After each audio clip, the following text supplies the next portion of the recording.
Army GD में जाने के लिए क्या योग्यता होनी चाहिए। नमस्कार दोस्तों, आज हम आपको आर्मी जीडी योग्यता 2021 के बारे में बताने जा रहे हैं।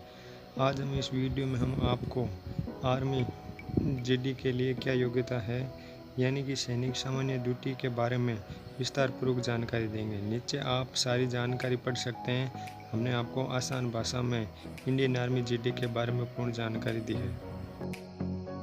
नीचे आप ये सब जान सकते हैं जैसे कि Indian army GD height in Hindi, Indian army GD age limit, qualification क्या है, Indian army GD selection, Indian army GD salary in Hindi क्या है, इनके लिए आवेदन कैसे करें, Indian army GD height weight chest कितना होना चाहिए, इसकी सारी जानकारी आपको इस वीडियो में दी जाएगी। आर्मी जीडी आयु सीमा। इंडियन आर्मी जीडी के पद पर चयनित होने के लिए कैंडिडेट की आयु 17.5 वर्ष से 21 वर्ष के मध्य होनी चाहिए। 17.5 वर्ष से कम और 21 वर्ष से ज़्यादा आयु के कैंडिडेट सामान्य ड्यूटी के लिए आवेदन नहीं कर सकते। आयु सीमा न्यूनतम 17.5 और अधिकतम आयु 21 वर्ष। इंडियन आर्मी जनरल ड्यूटी की चयन प्रक्रिया में कुछ शारीरिक फिटनेस टेस्ट होते हैं जिसमें दौड़, पुलअप्स, बैलेंसिंग बीम और 9 फीट का गड्ढा कूदना पड़ता है। इससे फिजिकल प्रक्रिया के पास होना बहुत ही ज़रूरी है क्योंकि इन सभी को पास करके ही कैंडिडेट को चयन प्रक्रिया के अगले चरण में जाने का मौका मिलता है। कैंडिडेट को सबसे पहले 1600 मीटर दौड़ को पास करना होता है जिसमें मैदान पर 400 मीटर का एक ट्रैक होता है जिसमें 4 राउंड लगाने होते हैं जिसके लिए केवल 5 मिनट 45 सेकंड का समय दिया जाता है। सैनिक जीडी के कैंडिडेट को इसमें पास होना बहुत ही ज़रूरी है क्योंकि इसको पास करने के बाद ही आगे जाने का मौका मिलता है। 1600 मीटर की दौड़ को 5 मिनट 45 सेकंड के अंदर ही पूरा करना होता है जिसमें 2 ग्रुप होते हैं। पर सैनिक सामान्य ड्यूटी उम्मीदवार के लिए ये नंबर बहुत ज़्यादा मायने रखते हैं क्योंकि सैनिक सामान्य ड्यूटी वालों के फिजिकल टेस्ट के नंबर फाइनल मेरिट लिस्ट में जोड़े जाते हैं। इसलिए कोशिश करें कि दौड़ एक्सीलेंट ही हो ताकि अच्छे नंबर मिल सके। इसमें 2 ग्रुप होते हैं।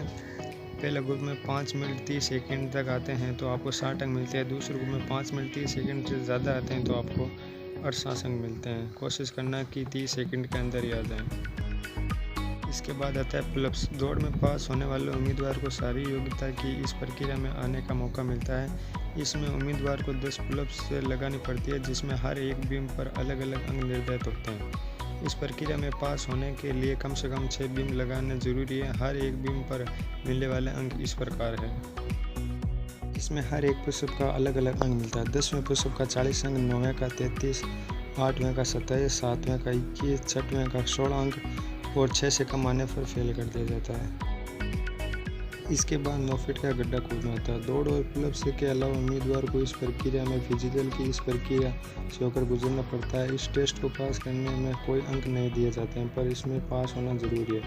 इसमें उम्मीदवार को एक 9 फुट के गड्ढे को कूदना पड़ता है जिसमें भी पास होना अत्यंत आवश्यक है। इसमें पास करने के बाद ही आगे जाने का मौका मिलता है। 9 फीट का गड्ढा कूदने का कोई निश्चित क्रम नहीं है। इसे दौड़ के बाद भी कराया जाता है और पहले भी कराया जाता है। इसका तो स्थायी क्रम नहीं है।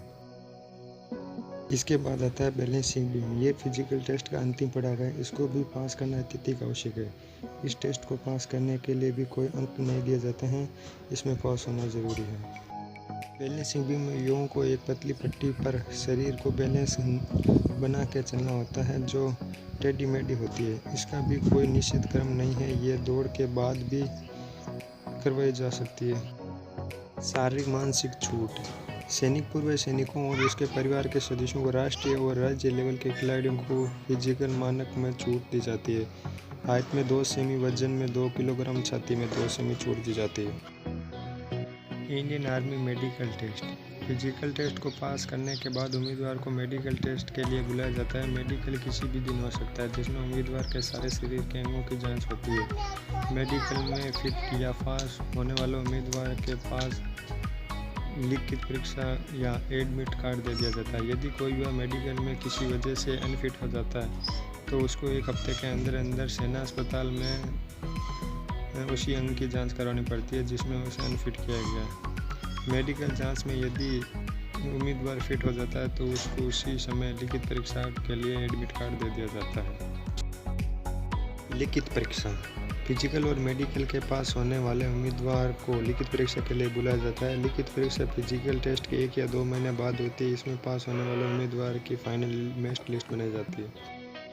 इसमें लिखित परीक्षा में प्राप्त अंकों और फिजिकल में प्राप्त अंकों के आधार पर उम्मीदवार की मेरिट लिस्ट बनाई जाती है और मेरिट में स्थान पाने वाले उम्मीदवार को ट्रेनिंग के लिए बुला लिया जाता है। Indian army soldier general duty के उम्मीदवार ध्यान रखें कि इस ट्रेथ वाले के लिखित परीक्षा में प्राप्त अंकों और फिजिकल में प्राप्त अंकों के आधार पर ही फाइनल लिस्ट मेरिट बनाई जाती है। इस फाइनल मेरिट में फिजिकल में प्राप्त अंकों को भी जोड़ा जाता है, इसीलिए कोशिश करें कि फिजिकल में भी ज़्यादा अंक प्राप्त हो।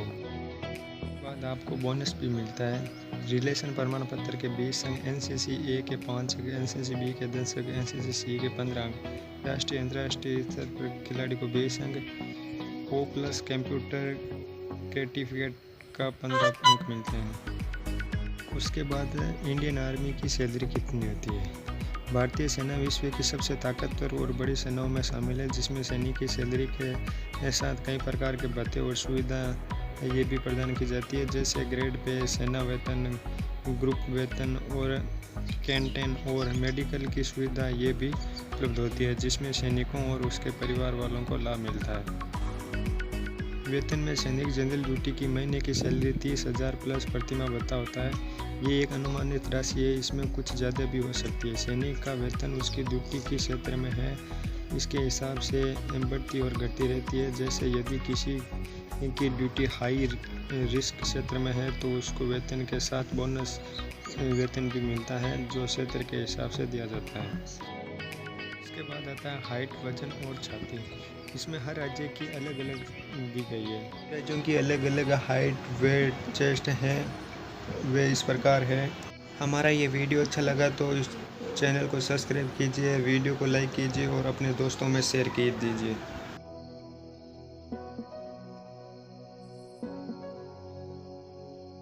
वीडियो देखने के लिए धन्यवाद।